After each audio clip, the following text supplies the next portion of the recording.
Hello everyone, welcome to the Anime Recap Media YouTube channel. Please like the video, subscribe to help our channel and enjoy this full video. A Japanese gamer who falls asleep while playing a game and then finds himself in the world of that game, equipped in expensive armored drip. Anyway, he wakes up in the game world, tests out his overpowered skills and even his lightning-fast sword, but gradually begins to understand that he may be stronger than he's supposed to be. The man gets a little hungry, then tries to use his teleportation spell to basically instant transmission his way somewhere else, but he can't because he first has to be somewhere else to be able to teleport there. Then, after taking a little peek in the river, our protagonist decides to keep his face hidden under the helmet because he knows just how much society discriminates against walking skeletons. He also starts referring to himself as Ark. Well, that was his name in the game, after all. With this, he goes to the nearest city, walks around, realizes that he better get himself some money because that bread ain't cheap, and also comes across an elf in a dark alley. He's intrigued and tries to follow her, but she just disappears. Though while he was trying to follow her, he ends up right in front of an adventurers guild and braces himself to get registered. He's ready to start making some money, but looks like he needs to slay 3 beasts, monsters, or bandits because that's the requirement to get a license. Later, when he's done slaying a bull boar and an orc in the forest, he witnesses a group of bandits about to assault and abuse 2 young girls. First, he isn't quite sure what to do since he's outnumbered, but considering the nature of the situation he steps in, destroys them, and then burns their bodies. No hesitation whatsoever. As for the 2 girls, it's a noble lady named Lauren and her maid, Rita. While they dress themselves, he conveniently loots everything the bandits left and then accompanies the girls back to town. Of course, he gets his adventurer's license and also enjoys a good meal from the precious money he stole from the dead bandits. He's aware that this is going to be his new life from here on out, and he's already enjoying it. The following day, he picks up a quest which is basically to safeguard a young girl named Marka as she goes about collecting some medical herbs. Once he gets there, his client seems unusually hasty, but it turns out she just doesn't want her mom to find out that she's out there collecting herbs. Not because she's a bad parent, but just because she's become rather overprotective since her father died. During this, they encounter a wounded but cute fox-like creature who is then healed by Ark. This little guy develops an affinity towards Ark, so much so that Ark decides to name her Ponta and adopts her.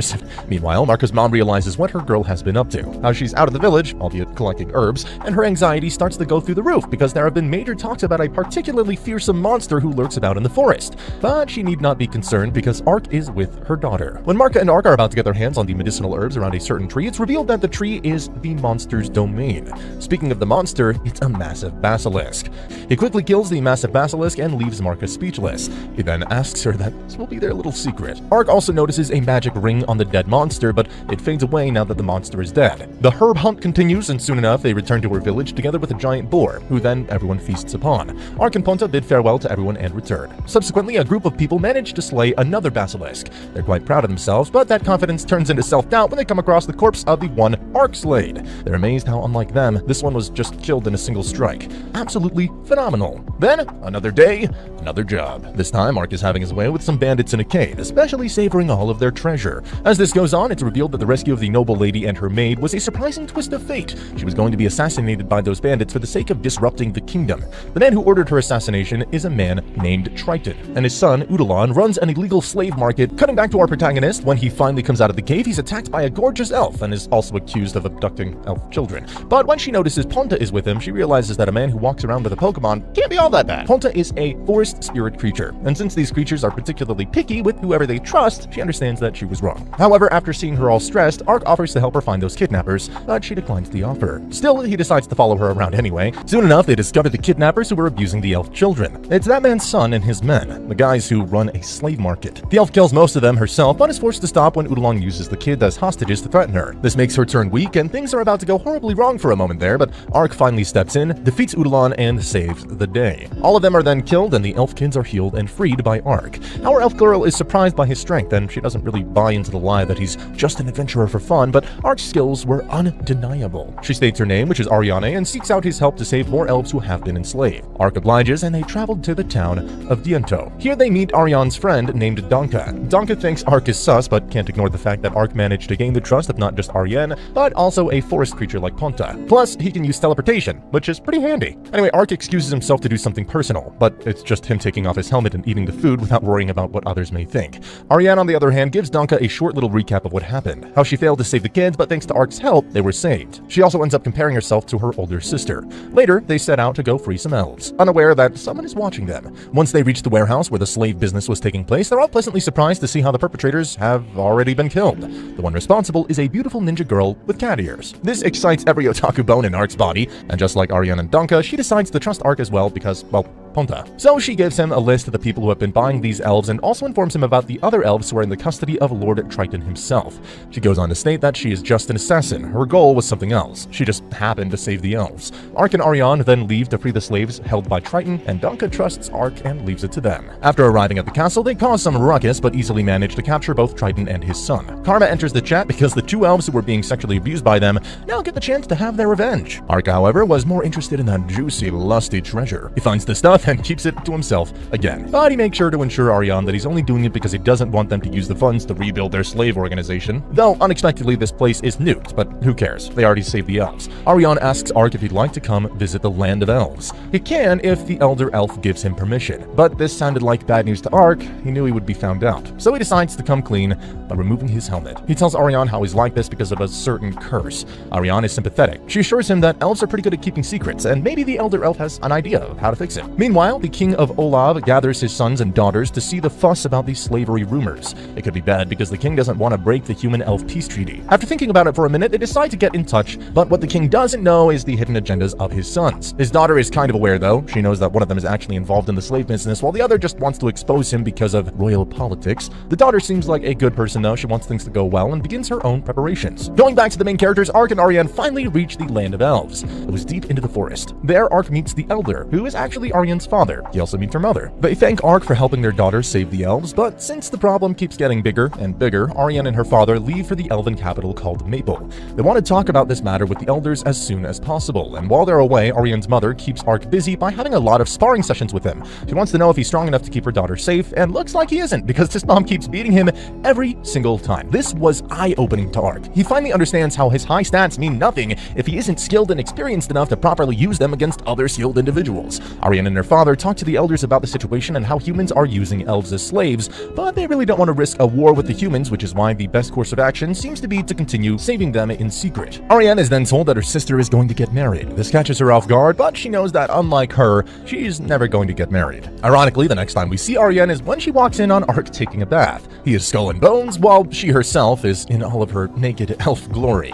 Still, even though she was the one who walked in, she blasts Ark away because him being all bones caused her to panic. Well, it may have been awkward, but hey, at least they're getting closer. Moving on, her father officially appoints Ark as her helper. He also genuinely wants to help him cure his curse, which is why the elder tells him about a pool of magic that may heal him.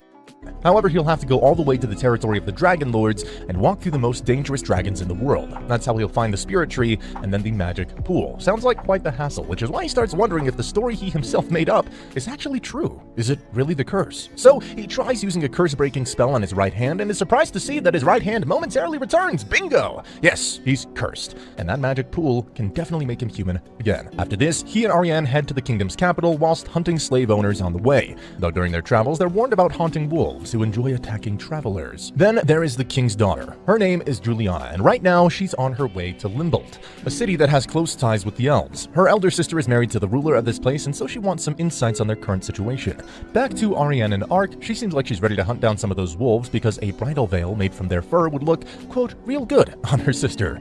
And sure enough, they're welcomed by the wolves sooner than later. Ark is immediately intrigued when he sees a magic ring on their leader that's just like the one he saw in that basilisk. He ends up destroying the ring, which somehow causes the wolves to basically just excuse themselves and leave. This confirms Ark's suspicion that the rings are what's causing the monsters to behave suspiciously. Ariane, though, is already getting some of their fur. As this goes on, Ponta senses some trouble in the air. He takes Ark somewhere, but they're already too late. The king's daughter, her maid, and her guards have all been killed by assassins. The assassins were still there until they tried to attack Ark, but his armor was more than enough to keep them at bay. He easily kills them, even the wolves show up to help. Though, what happened next was basically cheating. Ark uses a rejuvenation spell on the king's daughter and her companion, and just like that, they're brought back to life.